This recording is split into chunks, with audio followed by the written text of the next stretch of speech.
I was 5 and he was 6. We rode on horses made of sticks. He were black and I were white. He were always won the fight. Bam bam, he shoot me down. Bam bam, I hit the ground. Bam bam, that offer some. Bam bam, my baby shoot me down.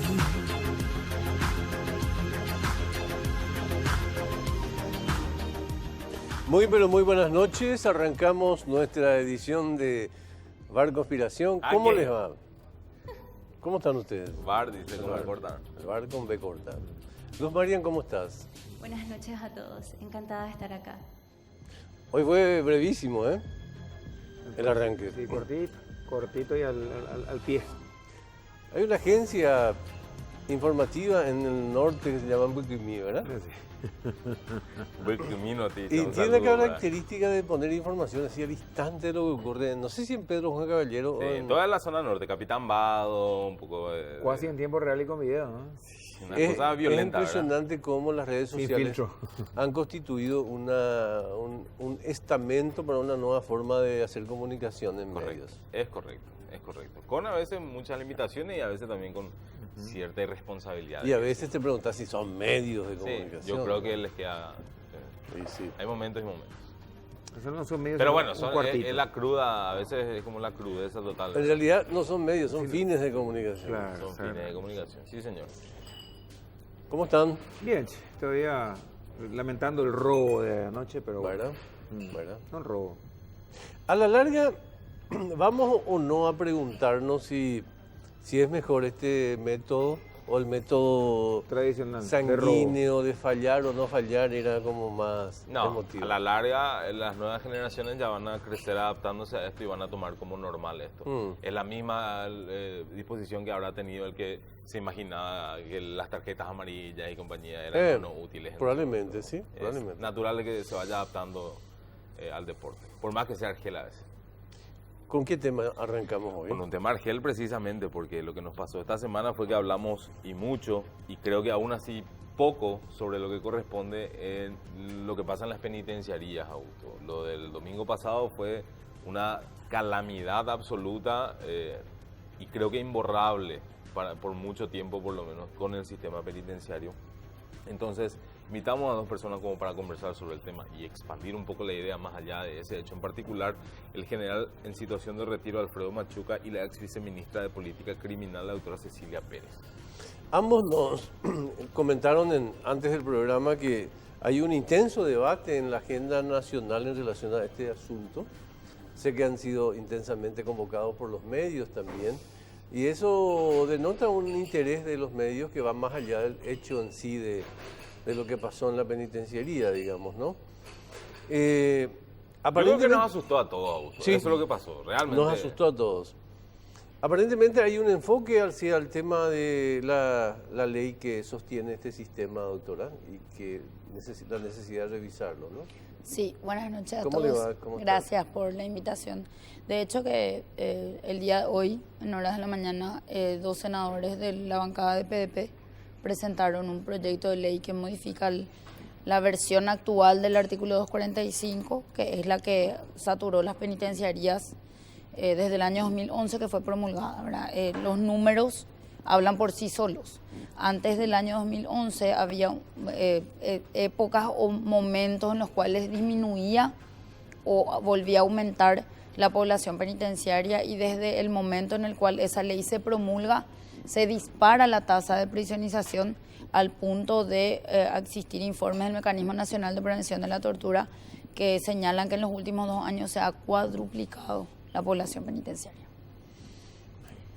También hemos invitado al general Machuca porque dentro de este debate se insertó con mucha fuerza algo que, sin embargo, no sé si por culpa de Machuca, empezó a aflojarse en este día en el planteo de las autoridades, que es la ocupación de los militares para custodiar las penitenciarías. ¿Cómo ha sido tu experiencia en las últimas 24 horas en este debate general? Buenas noches, Augusto, doctor, amigo Mike, doctora. Buenas noches. Mi respeto también a nuestra cantante y a la audiencia. Realmente un poco agitado, ¿eh? Como que tuve algunos que otros aciertos seguramente, tal vez también algunos errores, ¿verdad?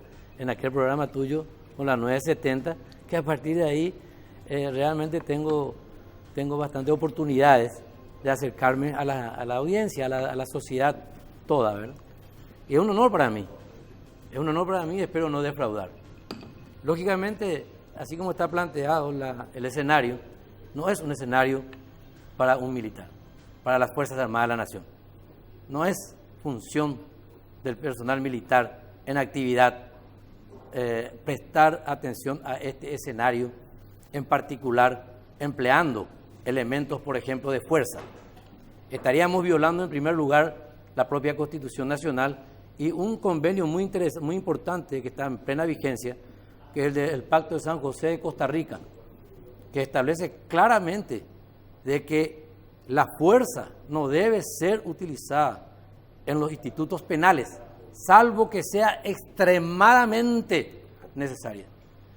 Nosotros nos preciamos de vivir en un Estado libre y soberano. Por tanto, entendemos que nuestra nación está organizada política, jurídica y administrativamente.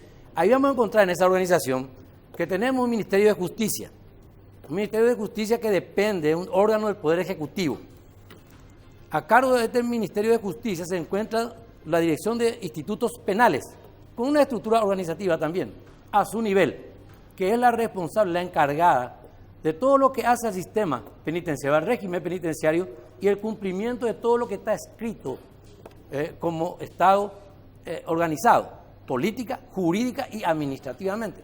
Entonces, tenemos que entender en qué nivel está la responsabilidad. Si estos elementos que le llamamos guardia cárceles, a quienes respeto mucho, porque son personas muy sacrificadas realmente, y que realmente están olvidadas en un sistema penal que mantiene más de 16.000 reclusos y más de 11.000 sin condena. Imagínense, 74-75% tenemos reclusos que están ahí dentro del centro penitenciario. Aproximadamente tenemos 15, 16 centros penitenciarios, 2 o 3 de mujeres, el resto de varones. Imagínense qué situación se está dando para estos guardias cárceles que también tienen familias. ¿Alguien alguna vez se hizo esa pregunta? ¿Alguna vez se hicieron la pregunta que si le emplean a las Fuerzas Armadas en forma apresurada e improvisada, qué ámbito juzgaría en caso de que haya un incidente y que tenga que utilizar ese elemento militar, su arma letal? ¿Qué ámbito le juzgaría a ese personal militar en servicio activo que tiene sus tribunales militares, que dice claramente en toda la legislación militar, claramente, que el militar en servicio activo, en cumplimiento de sus deberes y obligaciones, la función le da al conductor político? Por tanto, ese tiene que asumir la responsabilidad, no es el soldado el que está en la zona de muerte. Es demasiado fácil entonces pasarle la responsabilidad a este soldado. Entonces, claramente dicen los tribunales militares y las leyes militares de que debe ser juzgado por estos tribunales militares. Pero nosotros sabemos que existe el artículo 174 de la Constitución Nacional que habla de los tribunales militares y su competencia. Esa competencia justamente dice claramente que en caso de duda pasará a la justicia ordinaria. Y entonces, ¿dónde le enviaríamos a estos soldados que en cumplimiento de un mal empleo por el conductor político y que haya tenido que enfrentar ese tipo de incidentes en una zona de muerte, en donde está también él, está su familia, están sus intereses personales particulares también, y de toda la institución, Fuerzas Armadas? Claro. Debe ser respetada la Fuerza Armada, sí. Y el comandante en jefe, él es responsable. El presidente de la República en su carácter de comandante en jefe, él es responsable de hacer respetar. El mejor empleo debe darle a su Fuerza Armada. De lo contrario, debe dejarle tranquila, que siga entrenándose. Tiene una misión que cumplir, que le da el artículo 173, que dice claramente: custodia de la integridad territorial de la República y defensa de la autoridad legítimamente constituida. Cooperamos con todos, estamos en condiciones de cooperar con todos, pero primero los guardias cárceles deben recurrir a la Policía Nacional. La Policía Nacional, conforme al artículo 175, tiene la misión constitucional de la seguridad interna del país. ¿Qué importa la seguridad interna? Importa justamente el orden interno, el orden público y la defensa civil. el orden interno, Augusto, audiencia e invitados, Sí. les digo que justamente implica garantizar el funcionamiento de las instituciones. Por tanto, ahí está la misión constitucional también de la Policía Nacional en caso de que ese primer elemento orgánico sea rebasado. Y la policía vamos a tiene avanzar, condiciones general. para cumplir eso. Vamos a avanzar, solamente quiero compartir un poco con la invitada también el espacio, porque generalmente tenemos poco tiempo. Queremos preguntarte sobre, desde tu experiencia como ex viceministra, pero no puedo, o sea, me rindo a la tentación de preguntarte una opinión sobre este tema.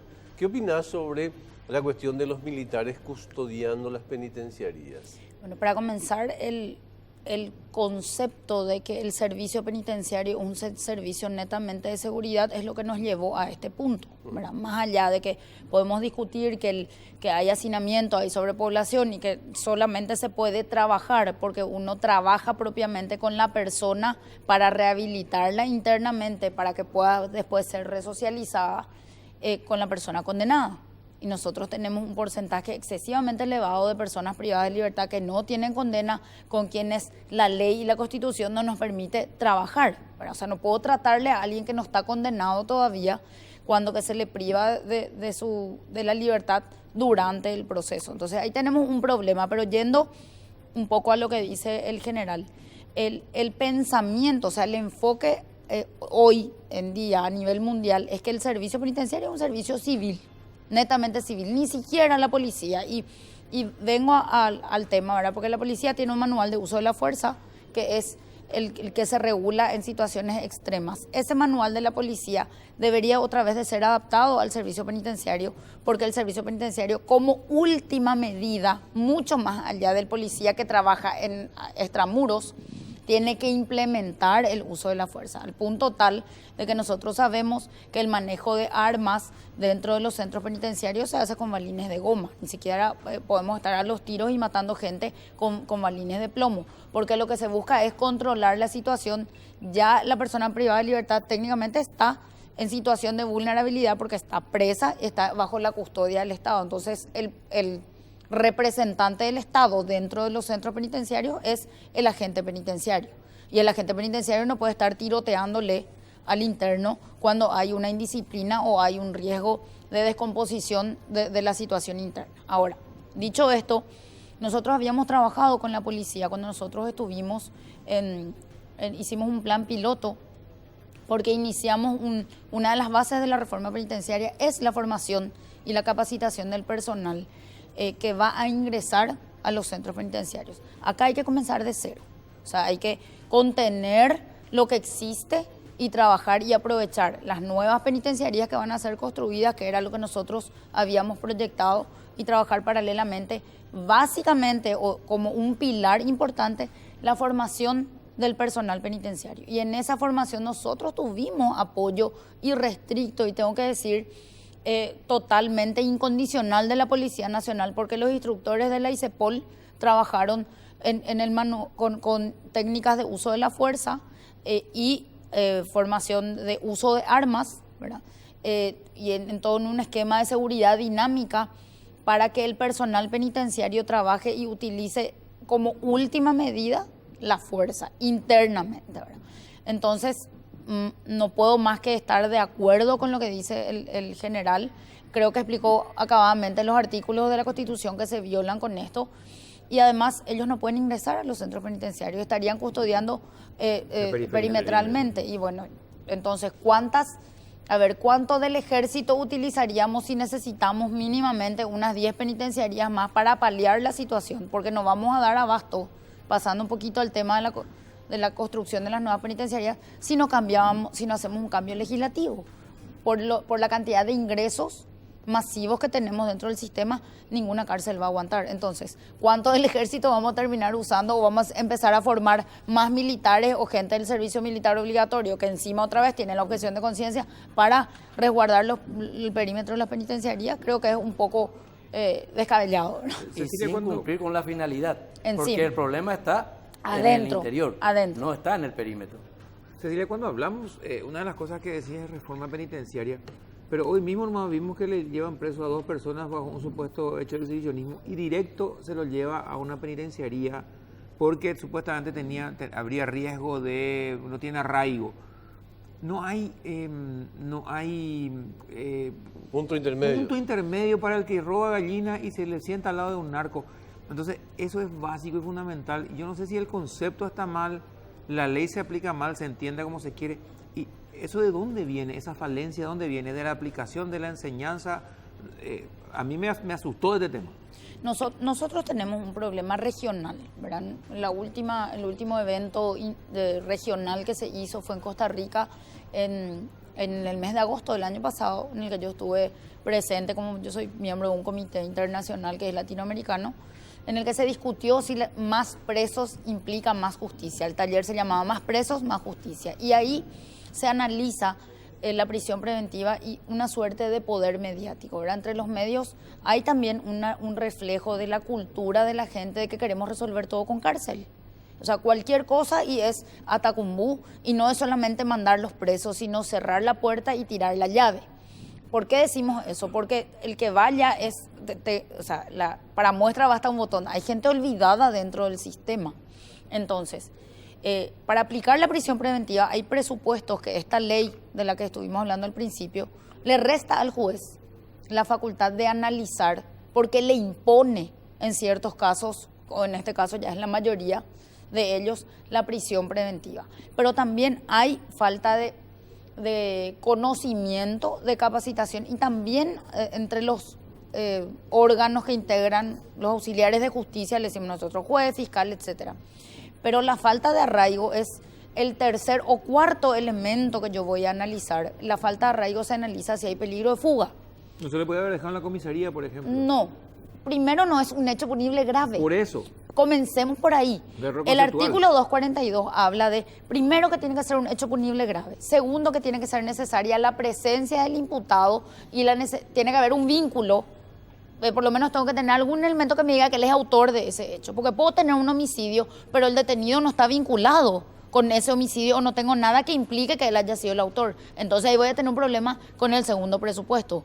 Pero en el eventual caso, de este caso que vamos por estos actos exhibicionistas, vamos al tercer presupuesto, que es si hay peligro de fuga o peligro de obstrucción a la investigación. Porque es una medida cautelar. La cultura nuestra, nacional y regional, es que cuando nosotros le mandamos presa a la persona ya tenemos justicia, ya se acabó y ahí recién está comenzando el proceso.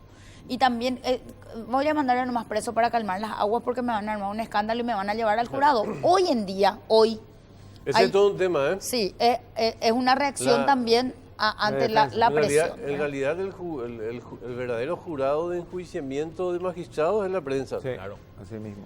¿Entendés? Una tapa es la convocatoria del jurado. Y ahora en ese caso son tapas, pero a la inversa.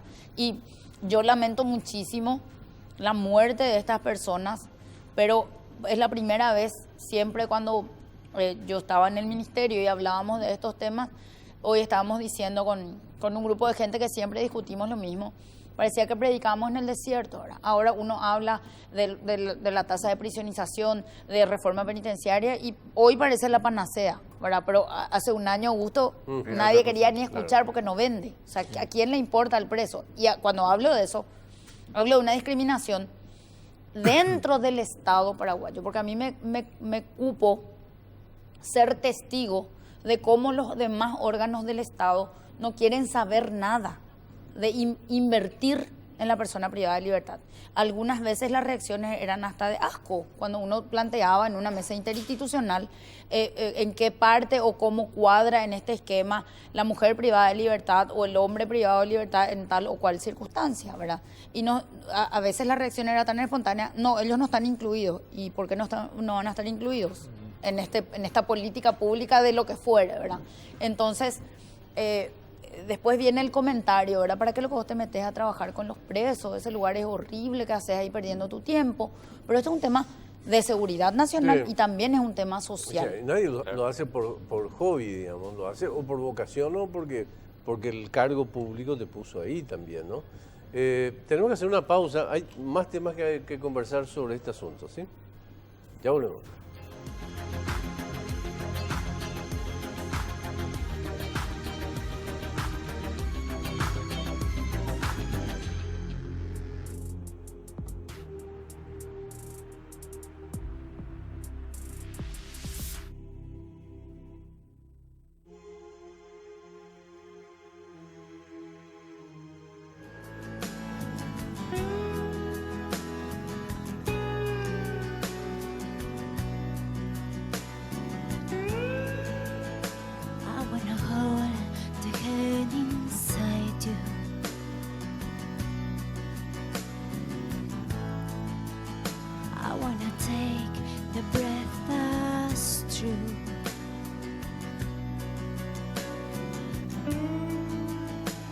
look to you and I see nothing.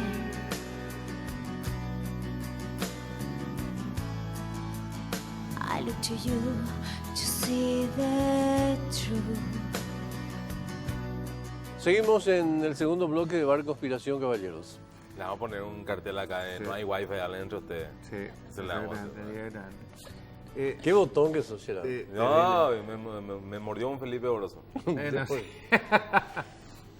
¿Cómo están? Bien, yo le quería preguntar al general. General, ya está hecho. Le van a mandar a los militares a custodiar la periferia. Ahí, la pregunta práctica es, ya sé que ya sabemos que no es correcto, demasiado bien expusiste. ¿Hay plata para eso?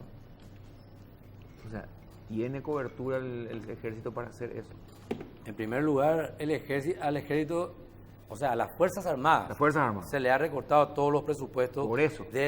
Por partir de un tiempo, desde el 89 a esta fecha.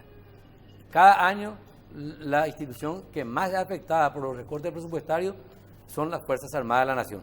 Si se fijan ahora mismo, el Ministerio de Defensa Nacional, que tiene la naturaleza política administrativa de la Fuerza, conforme a la Ley 216/93, artículo 48, tiene el 1%, 1,1% del PIB. Y realmente eso no da, pero apenas da para prepararte y tener un mínimo de tropa. Por ejemplo, el servicio militar obligatorio es un servicio que está por una ley vigente. Y la ley es del 75, la ley 569/75. Y nadie ha modificado tampoco. Nadie ha actualizado nada. Nuestra Constitución es la del 92. Lógicamente, aquellos artículos que de alguna u otra manera colisionaron con la ley mayor quedaron sin efecto, ¿verdad? Lógicamente, ¿verdad? Automáticamente. Pero la realidad es que si es que se va a un presupuesto, se tiene que ver de otro lugar.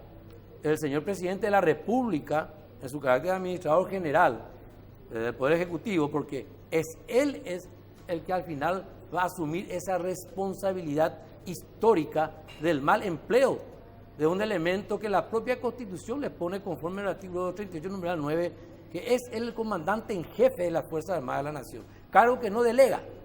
Por tanto, él es el conductor, él es el que dirige, él es el que organiza, él es el que instruye, él es el responsable de todo este mal empleo. Si Dios me da la luminaria suficiente, una utopía, ¿verdad?, de que yo sé bien que no va a ocurrir nada, ni un solo incidente, y que eso va a durar 6 meses, y que en 6 meses vamos a revertir a nuestros cuarteles, a continuar con nuestras actividades normales, yo daría mi acuerdo.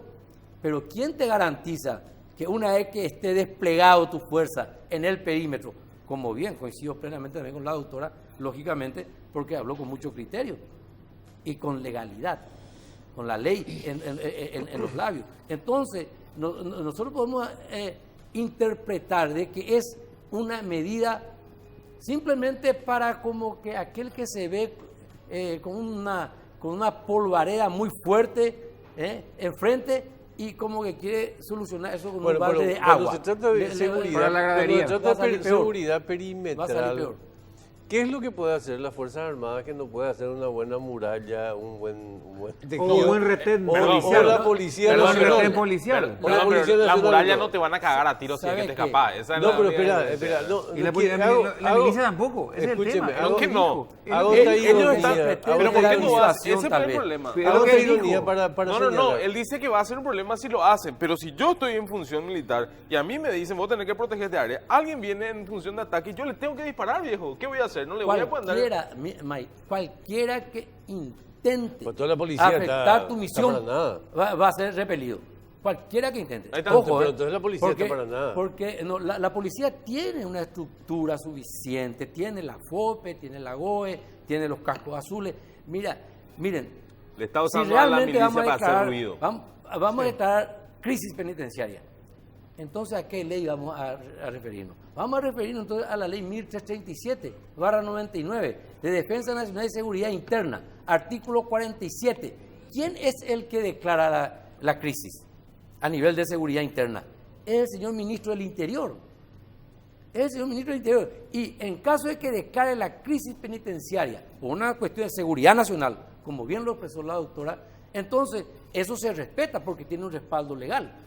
¿Y quién va como vicepresidente de esa comisión de crisis? Porque él asume la presidencia de la comisión de crisis, el señor ministro del Interior. ¿Y quién va como vicepresidente conforme a la ley? El señor ministro de Defensa. ¿Y a quién lleva con él? Al señor jefe de Estado Mayor Conjunto. Por si acaso justamente las Fuerzas Armadas tenga que ser empleada en apoyo a la Policía Nacional. No debe ser una operación militar.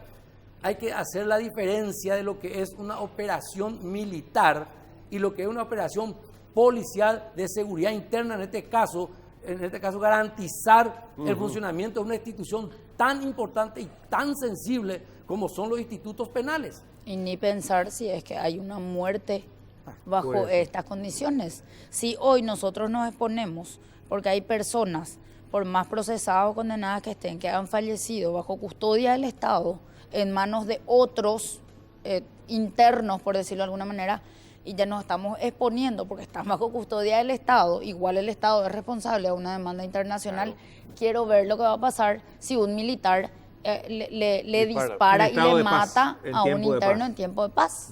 Claro. La Convención Nacional de Derechos Humanos, que nuestro Estado es signatario, que es del año 69, claramente establece el procedimiento a seguir en cuanto a los institutos penales. Y nuestro Código de Ejecución Penal, para con los condenados, no para con los no condenados, ojo, sí. Para con los condenados, nuestro Código de Ejecución Penal prácticamente como hizo un copyright de ese convenio. Entonces el Estado va a ser responsable, pero el Estado al final también somos todos. Claro. Tenemos representantes que son el gobierno, ejecutivo, legislativo y judicial, pero ¿será que esta conducción política van a asumir en caso de que haya una sola muerte? Puede haber mucho más. No es la medida que se debe adoptar. Yo creo que hay que optar por la capacitación permanente, por un lado, que sabemos que es un proceso y va a llevar tiempo, y por otro lado, adoptar las medidas correspondientes con apoyo de la Policía Nacional, que la Policía Nacional garantice el orden interno de lamentablemente, las muertes debieron ser de nuevo el escenario de un debate que es absolutamente oportuno. Y siempre nos pasa lo mismo como país, ¿verdad? Hablamos sobre las desgracias.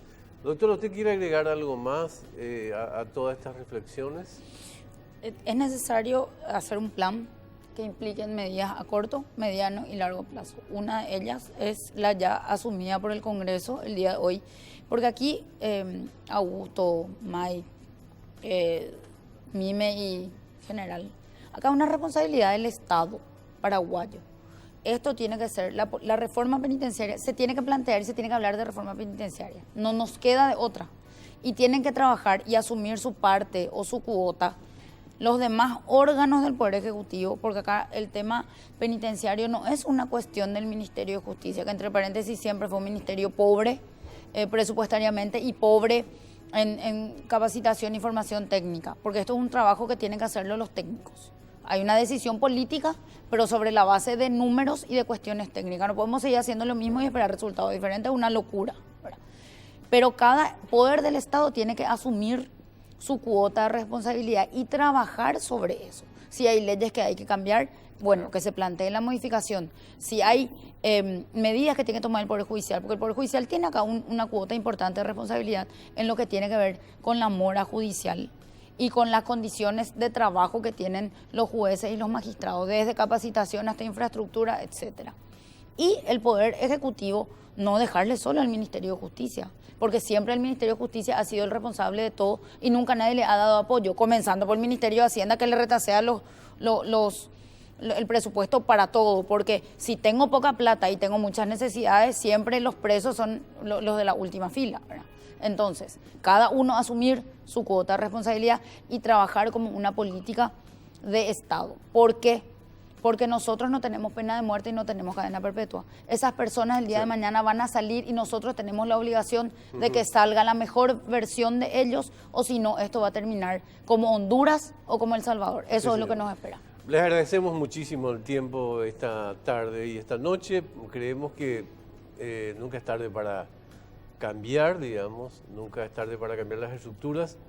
pero siempre las oportunidades de debate se dan sobre situaciones de guerra, lamentablemente en Paraguay. Gracias, general, gracias, doctora, por venir. ¿sí? Gracias a Quiero ustedes. hacer una pausa y ya volvemos en el último bloque.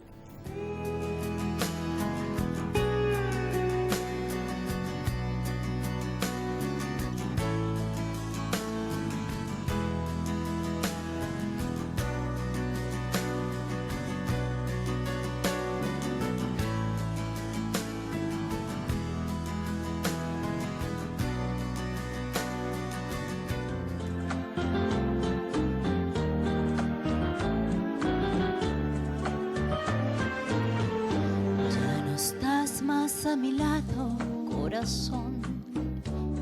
En el alma solo tengo soledad. Y si ya no puedo verte, porque Dios me hizo quererte para hacerme sufrir más. Siempre fuiste la razón de mi existir.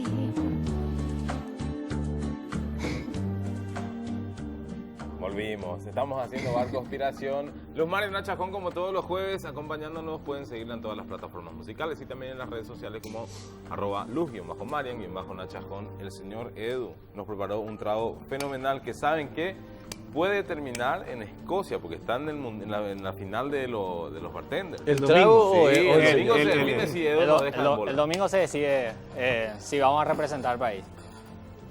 Ahí bar. está. ¿Eh? Bar, Este es el bar que no le quebranta a todos, ¿verdad? No ¿Qué fue tomamos? como el bar de ayer.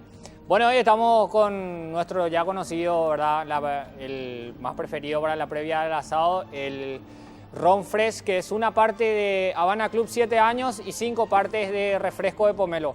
Y como siempre, cada jueves nos acompaña también Energy Gum, que es la goma de mascar energizante. Una goma de mascar equivale a media taza de café para estudiar, para manejar, para mantenerte siempre activo y despierto. Estupendo.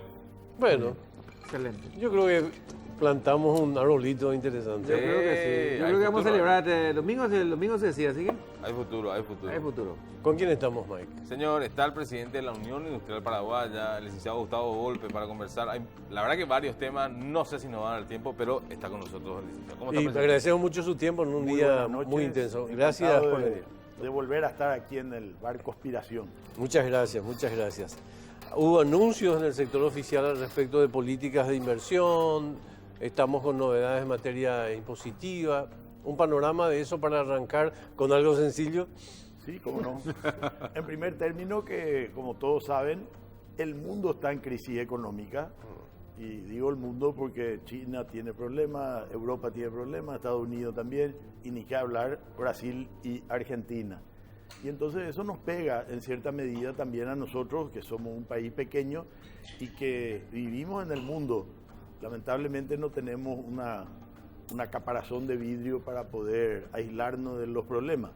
Pero aún así todavía nuestro país tiene un dolor de cabeza, diría yo, no está enfermo todavía, pero tiene un dolor de cabeza que tenemos que prestarle atención para que no se convierta, acá el doctor puede decir, que no se convierta en una enfermedad.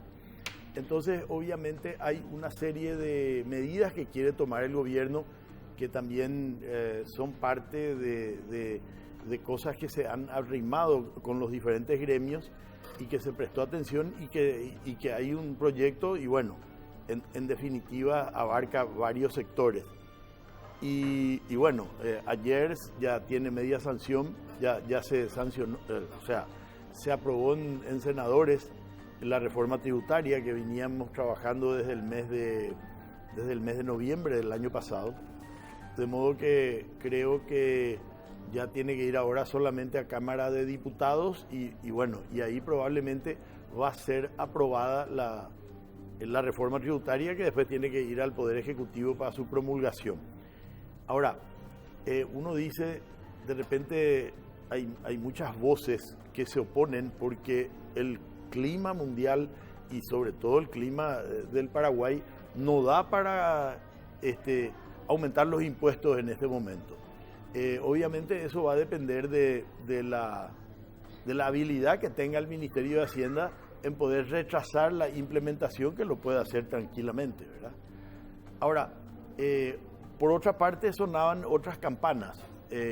diciendo nuevamente nos van a cargar a nosotros, que somos un poquitito más de la mitad de las empresas que hay en el país, nos van a cargar de nuevo impuestos. ¿Y qué pasa con el 40% que no paga nada? Ese es otro escenario que también hay que encararlo. Y por último está algo que está flotando, que es el despilfarro de los gastos públicos, ¿verdad? En donde hay una exageración en materia de sueldos, y que lamentablemente inclusive sueldos que no pueden ser regulados desde el Poder Ejecutivo, porque hay instituciones que han judicializado y entonces cada uno hace lo que quiera. Y me refiero al tema de la Corte, también al Parlamento, claro, al de las universidades, y realmente eso se desbocó. ¿Y por qué digo que se desbocó? Vamos a partir de la génesis de este problema. Y la génesis nace cuando se hizo la modificación de la ley 125 y que se convirtió en la ley 2421. Habíamos dicho y habíamos acordado que también se iba a trabajar en la contención del gasto público, cosa que no se hizo. Imagínense de que la actualización de la ley 125 con la 2421 hizo que la recaudación impositiva se multiplique por 7, se aumentó 7 veces. Pero lamentablemente, lo segundo, que hay un compromiso por escrito de las autoridades del Ministerio de Hacienda de la época, que era justamente el tratar de contener el gasto público, de racionalizar el gasto público, de mejorar la calidad del gasto público, y eso no se hizo nada. Tal es así de que la recaudación creció 7 veces, pero los gastos crecieron 8, por eso que ya no alcanza y tenemos que andar otra vez reformando y tratando de que el fisco recaude más a través de esta modificación Y lo peor es que es de nuevo sin garantía sobre que de ahora en más va a haber un mejor control del gasto público. Bueno, yo creo que en esta oportunidad el sector privado ya no va a dejar en manos solamente del Ministerio de Hacienda. Okay. Nosotros vamos a seguir con esta cantinela y vamos a obligar que realmente se tomen las medidas. Yo también estuve en el tema de la reforma tributaria desde el principio, y también en el tema de la contención del gasto, de la Comisión de Contención del Gasto Público, y vemos que ellos están analizando profundamente y hablan de una serie de cosas que pueden mejorar y que pueden hacer que el fisco ahorre. Y por ejemplo está el tema de las compras públicas, que es un carnaval, porque ahí dentro de esa comisión mencionaban de que un solo grupo de empresas que pertenecen a los mismos dueños tenían el 70% de las compras públicas.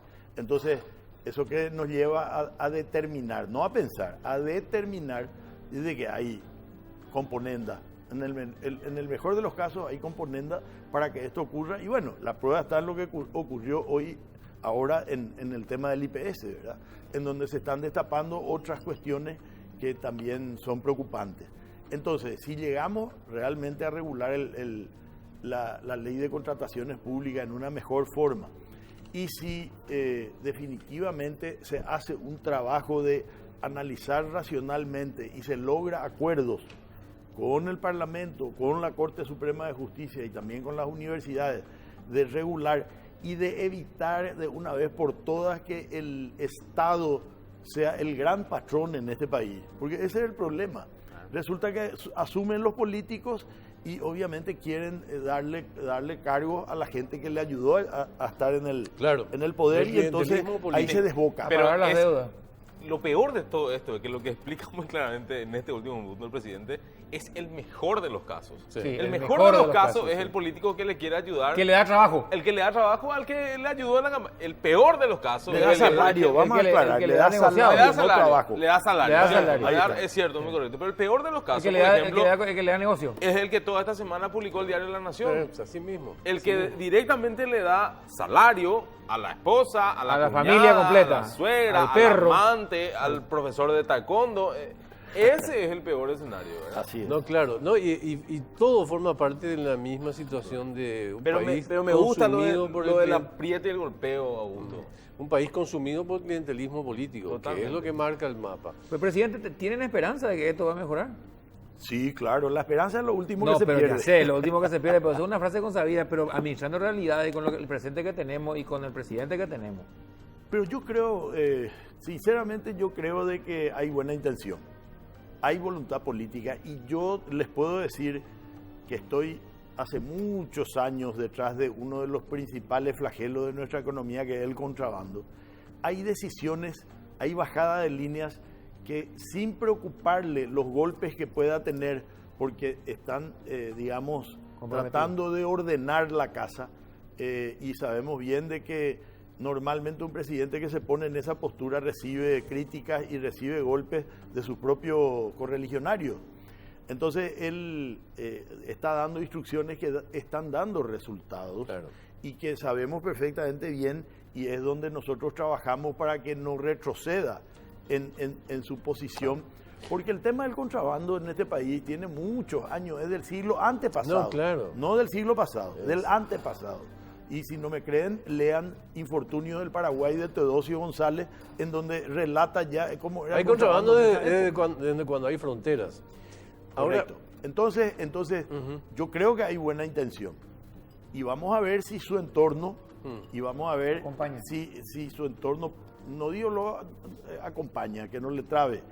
Y a su vez también van a tener la presión del sector privado, van Eso a es tener vital. la presión de los que generamos los impuestos en este país, que somos los que trabajamos en la formalidad. hay una posición asumida por la Unión Industrial Paraguaya en relación a un planteo que hacen los comerciantes en Ciudad del Este sobre un régimen de duty free prácticamente, ¿verdad?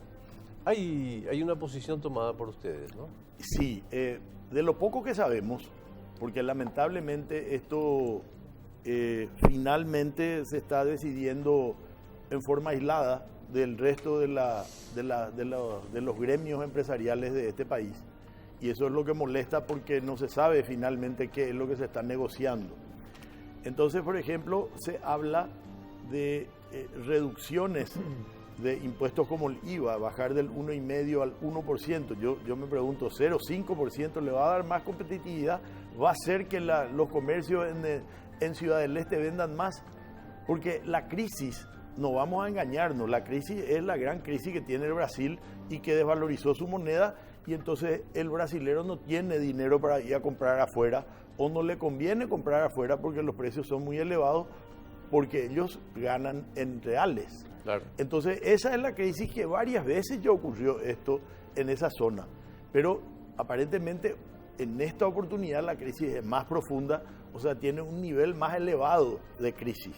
Pero de cualquier manera, eso sumado a la crisis interna que vive nuestro país, y que entre paréntesis, bueno, están hablando de medidas para también ayudar a la economía, al sector formal de la economía, con inversiones en obra pública, etcétera, el tema de la reducción de las tasas del Banco Central, de los redescuentos, la reducción de los encajes legales. O sea, hay una serie de medidas saludables, pero cuando se trata de Ciudad del Este, y cuando me dicen, a mí como presidente de la UIP, me dicen, van a pasar por alto dos instituciones que cuidan la salud en el país, que pertenecen al Ministerio de Salud, y me refiero al INAN y a Dinavisa. El INAN controla los alimentos, que los alimentos estén en condiciones para que la población consuma esos alimentos. Y el Dinavisa, que es la que está trabajando en la calidad de los fármacos. Así es. Entonces, si me dicen de que por esta oportunidad van a pasar por encima algo que es nuestro Es padecimiento peligroso. diario, es muy peligroso. ¿Por qué? Porque si nosotros tuviésemos la certeza de que esas medidas van a afectar exclusivamente, por ejemplo, a Ciudad del Este, ¿verdad? Entonces podríamos tener otra visión. Pero no es pues así. No es así. Estamos en el Paraguay, Sí. donde la informalidad es 50%. Entonces, ¿ustedes creen de que esos productos que van a tener tratamiento especial no van a permear hacia Asunción? Van a permear. Presidente, una última consulta. ¿Cómo va la Expo? ¿Cómo se proyecta? Bueno, la Expo obviamente no es un lunar. La Expo vive los problemas que tiene toda nuestra economía. Hay que decir claramente que la desaceleración del consumo causa preocupación, y también causa actitudes en ciertos empresarios que prefieren no gastar. Claro, son ¿verdad? tiempos así. Entonces, ese es un problema que en cierta medida hizo lo que el nombre de este bar conspiró Claro, en contra claro. de poder ubicar todos los stands. Me acaban de informar de que prácticamente se está haciendo esfuerzos sobrehumanos y para tratar de que tenga la misma lucidez y la misma cantidad de expositores. Pero hay que admitir que hay años y años y, bueno, presidente, le agradecemos muchísimo el tiempo, porque se nos fue exactamente el tiempo también. Diablo. Y gracias por su presencia esta noche, ¿sí? Bueno, muchas gracias a ustedes por darme la oportunidad y sobre todo les pido, como un pedido especial, promocionemos a la Expo. La Claro. Expo es la gran vidriera del Sí, país. señor. Sí, y, señor. y hay que empezar a tirar un poco de ondas positivas. Podemos hacer en un esta bar ciudad. desde ahí, ¿eh? Sí, sí, Haremos, claro, hacer un bar haremos. Vamos a hacer un bar con tiración desde De la Expo y Ya podemos, yo les ofrezco el salón VIP de la... Ah, de la ahí buenísimo. está, ya Ahí está. está, Ya listo, está. estamos. Gracias, presidente. Hay carne gracias. encima. Y las modelos, así que No, ya bueno, saben. por favor, que de todo. Chao. Que sigan muy bien, que tengan buenas noches. Hasta el próximo jueves.